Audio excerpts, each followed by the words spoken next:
సాధక ప్రియులందరికీ నా యొక్క నమస్కారాలు. ఇవాళ మీకు అత్యంత ప్రాచీనమైన బేతాళుని వశీకరణం చేసుకునే పురాతనమైన మంత్రాన్ని నేను తెలియజేస్తున్నాను. ఈ మంత్రం వచ్చేసి రారా బేతాళ, రాజకుమార, రాజరాజ బేతాళ, రణగాత శక్తివే బేతాళ, శత్రు సంవర బేతాళ, భూతబంధన బేతాళ, మోహిని ఛేదిత బేతాళ, డాకిని సంహర బేతాళ, శాకిని మోదిత బేతాళ, రాక్షస ధ్వంసక బేతాళ, రక్ష రక్ష శ్రీ బేతాళ, మమ ఇష్టి సిద్ధి బేతాళ, త్రాహి త్రాహి బేతాళ, విభూది బంధు బేతాళ, పిశాచ బంధు బేతాళ, ఈశాన్య బంధు బేతాళ, అగ్ని దిశ బంధు బేతాళ, యమ దిగ్బంధన బేతాళ, నైరుతి దిగ్బంధన బేతాళ, వాయవ్య దిగ్బంధన బేతాళ, మమ శత్రుముఖం బంధన బేతాళ, శత్రుకుల బంధనం బేతాళ, మాం రక్ష రక్ష మహాసాన్నిత్వం గురు గురు స్వాహాది బంధ బంధ తత్పందవే బంధ హన హన మాం రక్ష రక్ష స్వాహ. ఈ విధంగా మంత్రం అనేది ఉన్నది. ఈ బేతాళ సిద్ధి పొందాలంటే చాలా గుండె ధైర్యం ఉండాలి.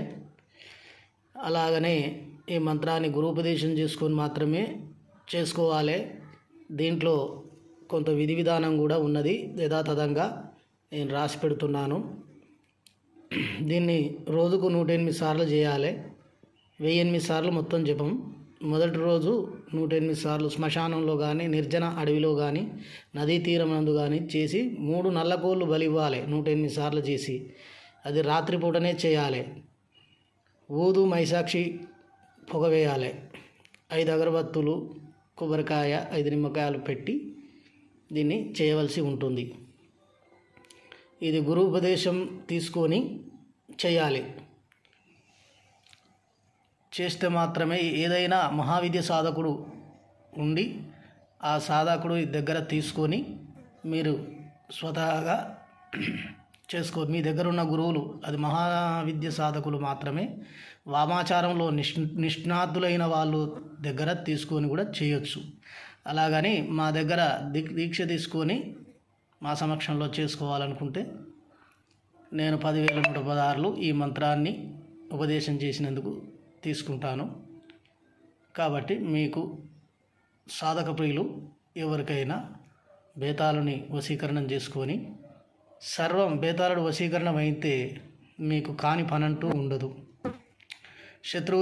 శత్రువులను అంచవచ్చు, భూత ప్రేత పిశాచాలను తొలగొట్టవచ్చు. ఎటువంటిదైనా కానీ, ఎటువంటి కార్యానైనా కానీ విజయం సాధించవచ్చు. కాబట్టి బేతాళుని అనుగ్రహం అనేది అంత ఈజీగా ఏం రాదు. కానీ ప్రయత్నిస్తే ఎవరికైనా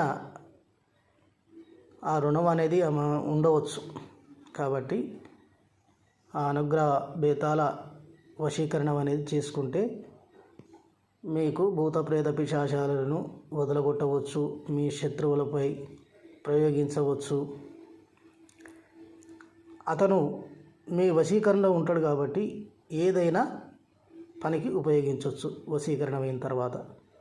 ఇది గమనించగలరని సాధక ప్రియులందరికీ నా యొక్క మనవి.